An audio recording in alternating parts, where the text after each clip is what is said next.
about innovation at Caleres, we're really focused on providing better solutions to consumer needs. And that requires patience, mostly listening to consumers, creating products that they love, technology investments that keep us up to date, and really people that make it all happen. In many ways, the whole transformation of Brown Shoe to Caleres really is about product and portfolio innovation. Okay, that's how we look between 1999 and 2004. Solid base, served us well during that period. Today, this is 2016. It's a really different story. What changed? 2005, Ron Fromm and Diane Sullivan began a transformation of the company to focus on 3 consumer segments. And they're as relevant today as they were before, which is family, healthy living, and contemporary fashion. Along the way, we realized that we would need more differentiated brands within these segments to reach more consumers and develop new competencies to engage them. Okay, we're probably never exclusive as these two people on the left. However, the portfolio, as we can see, is very inclusive. We see fashion as very inclusive. The consumer wants trend across all price points faster than ever. Today we have 14 diverse brands, and we have contemporary, placed in high-end department stores, all the way to more moderate brands, placed in the value channel, and a whole lot in between. We feel it is a portfolio that's right for the times.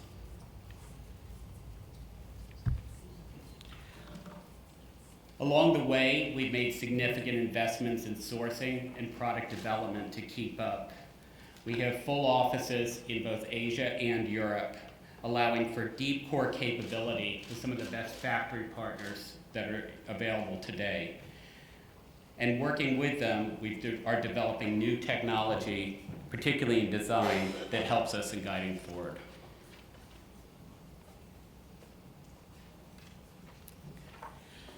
Okay, bricks and clicks. I like this one, Gordon. This is better than ever.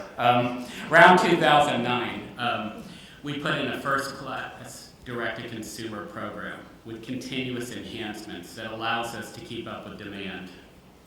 We now have brands running with between a low of 15% and a high of 35 to 40% of their total business that's going online, and it grows faster every month.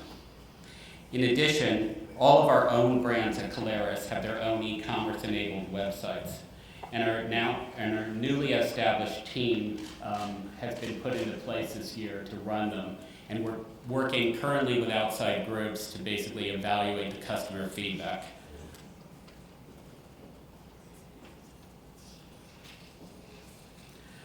Across all the brands, as diverse as they are, whatever they're doing, our approach is really simple. We invest in people, with each brand having its own dedicated design team. And we challenge them to develop relevant product for their brand's consumer, period.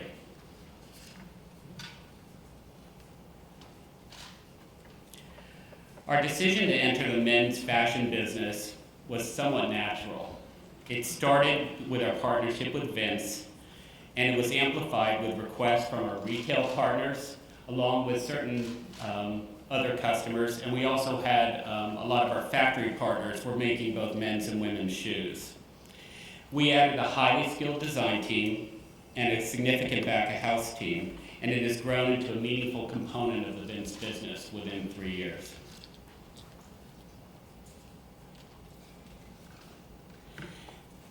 So I'm biased, but I do believe Caleres is the best company to incubate with. We have a broad-based, solid platform and the desire to work with design to create and dream new ideas.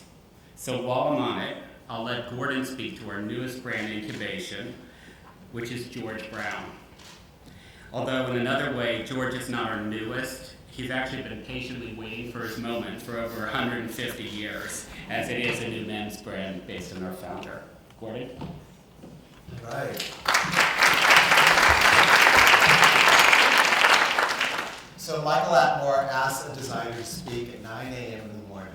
That is really screwy. I'm barely awake. I don't know if you know about my career. I was at Nike for a long time in Cole Haan. And then I decided to go to Hawaii for a year and a half and sit my contract out and figure out what the hell I want to do with my life after 22 years of swooshland.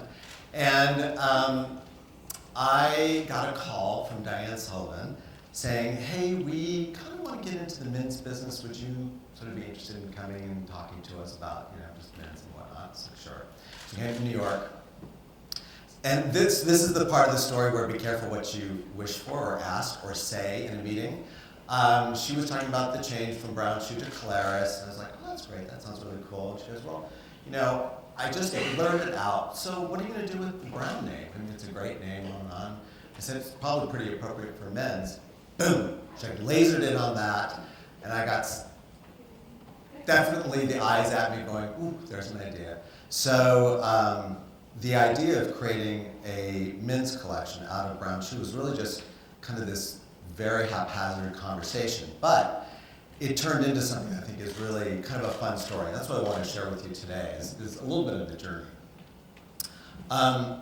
So she invited me to the archives of Brown Shoe, Caleres, which is, I don't even know how to quite explain it, because the archive is actually a room with one of those humongous bank vaults with the big thing and a key, 2 keys to get into it. And it's this enormous room, and any footwear designer out there that thinks they've got the most original idea, you don't. Every catalog from 1878 is in there, as well as just an enormous amount of product. It's fascinating, and for a designer, almost a bit overwhelming, because being asked to create a collection around George Brown, around the whole company, it didn't really know quite where to start. I started honing down on a few things that I thought would be kind of interesting. There was this military story, which I thought was fascinating. George Brown created in the First World War military shoes and also commercialized them for kind of the regular Joe. There was this idea about being modern with new technologies. There's an iconic with a star. I love the idea. He was kind of the original experiential marketer in 1904. He was went to the St. Louis World's Fair and created a pavilion about shoemaking. And back then, again, experimental marketing is not new. This guy was doing it back at the turn of the century. There was this idea about brown built and just a lot to kind of vet out. And at that point, in Brown Shoe's history, they had 4 men's lines: Regal, Robley, Penguin, and Browns. And of course, Buster Brown. So there's a ton to process as a designer. But I landed on two elements that I thought were kind of very critical for the story. One was this idea of military, which of course from a design standpoint is sort of riddled with wonderful, rich inspiration, whether it's determined on lash shape, functionality, flat laces, eyelets, reinforced heel counters, rounded toe shapes, all the things that make sort of military. Felt like it was the right thing and a true, authentic story. And then this other thing, which is relatively new for designers, I think, is having to come up with something about social value. What are we doing for content? In my years of designing, I don't think I've ever had to sort of think before, and I'm sure a lot of you are in the same situation. It's not just about creating shoes, it's about the stories that the shoes actually tell.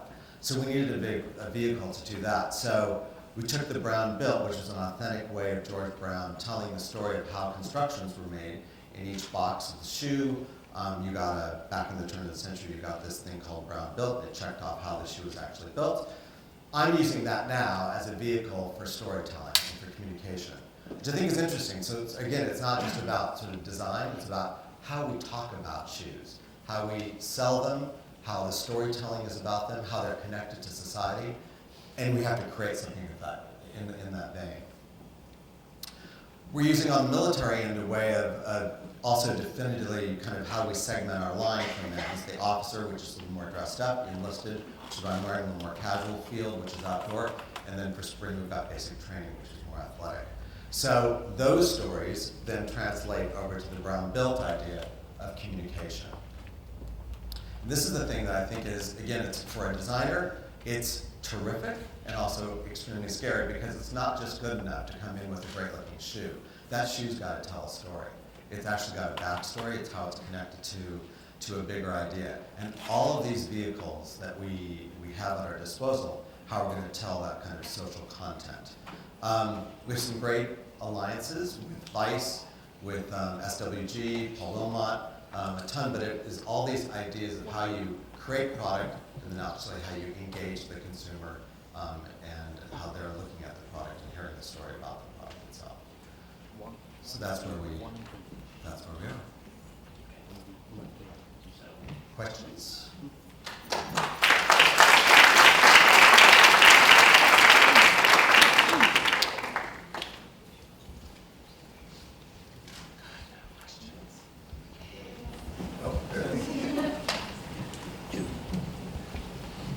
Hi. Ooh, it's on.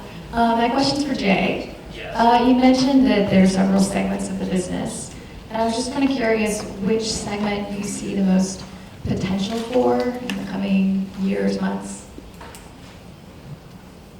This is a hard one. Like, which one of your children do you like the best? You know, but no, I think the customer is still looking for fashion. I think we have several brands where we're injecting fashion plus comfort, and I think that's going to be a continual strong suit as we go through. And then I think the men's business will be offering probably us the most growth opportunity because it's a new one for us, and it has no crossover whatsoever. One of the things I loved about working with Caleres too is that different from other branded houses or house of brands, they're all sort of colliding as to one consumer. Caleres' model is consume so many different consumers, so trends can go vertical, but it also means you can flex and pull up and pull down wherever you see the market going, which is, to me, from a creative standpoint, really exciting.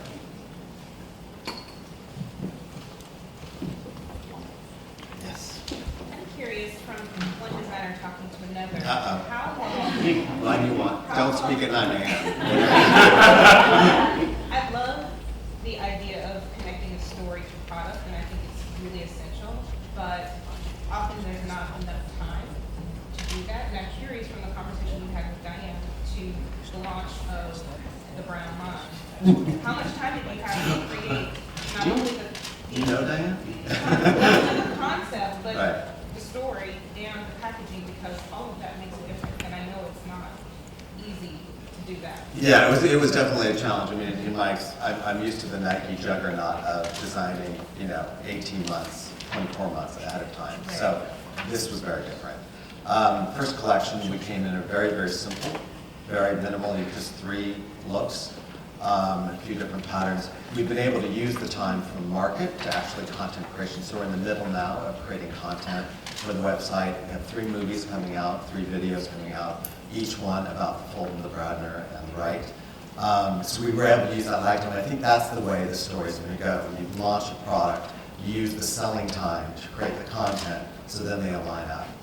It seems to me that's the best, and we were even like the Bradner is a waterproof, water-resistant story. The Bradner name was the guy who invented the wetsuit.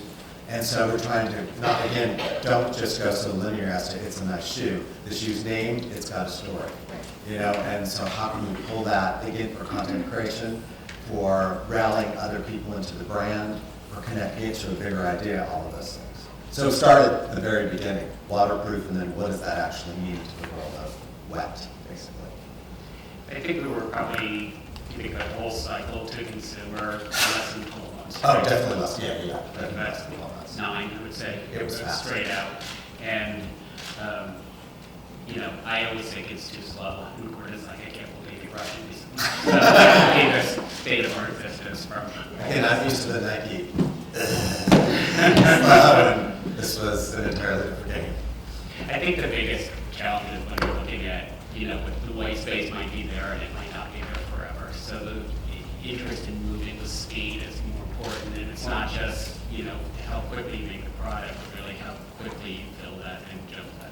Also, the advantage is I had an archive to rely on. A lot of the pattern work, a lot of those details came directly from the archive. So it was hell to kind of cull through it, but I had some really great stuff. Because I feel like the story is, it's like creating really two different design projects. It is. Happening at the same time because they have to have a conversation with each other, and they have to inform each other. Exactly. And I think that's the future, really, in a way that it's not just about product and sales or marketing. It is now, it starts from the very, very beginning. I've got a shoe concept. What does that actually mean for the long runway that you have to go, and to get a consumer involved with it? It's so changed. From starting to design in the 80s at Nike to now, it's completely different of how you would approach design. I remember hearing a story about the star and 5 and the meaning behind it, and I thought it might be something that would share. Go ahead where it came from. It did come out of the archive. The star was on the bottom of every shoe around, I think it started about 1878-ish to about 1920.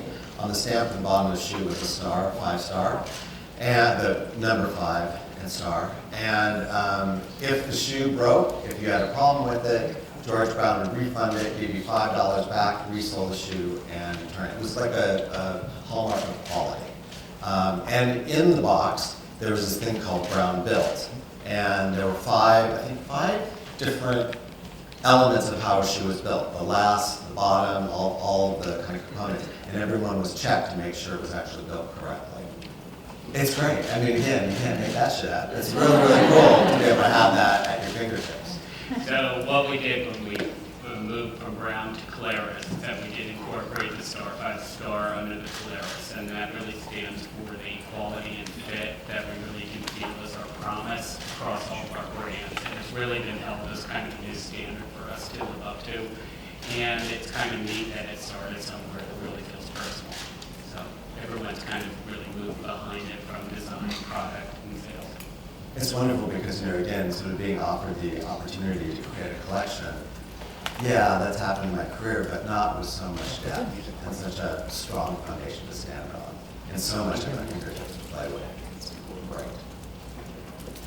You talked about the overall changes in the market and the future. How has that affected the internal sort of structure of the company? How have you had to change in order to facilitate all this change?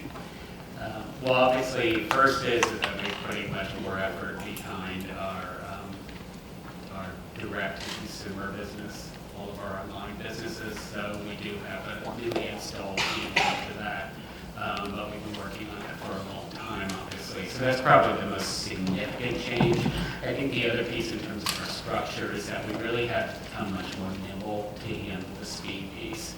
And there's a lot of things we're working on currently that involve speed in terms of planning for that and really staging materials. But it's really the consumer's in control on this one, and we're really just trying to meet her need on that. But during market week, we'll be happy to explain it in person so anyone wants to come up. But those are probably the two big things, but it's really about how do we pick up speed at every single piece of the cycle. So that's really what we're working on. And it really takes having, I think, better people moving more quickly to make it all happen. Jay, I'm wondering how you view technology as in wearable technology. Is it a part of your future? Is it something you're planning now? Both. All of you. Yeah. We're currently working on a lot of different variables as we're particularly in some of our comfort and sport brands. We have someone that's newly hired that's working on all of that from an innovation standpoint in our St. Louis office. But we really feel that it's almost become an expectation right now, and that's so that's been really helpful to us. And because I think that uncomfortable shoes for that there's no market for it. So we're really working on that across all of our brands. And then I think Gordy, you can probably describe like some of the things that are doing in terms of 3D. And, Yeah, we're, Caleres is invested now in 3D printing. For us, you know, at Nike, that was sort of the very beginning of what we were doing with some of the earlier protoing. But now with Caleres, just in, again, the juggernaut of having so many different brands that participate in 3D printing now, which is great. Getting protos incredibly fast, getting bottom design just literally in minutes. It's fantastic, particularly in the accelerated fashion end of the business. Yeah. In athletic, it's a little different because it is such a long lead time.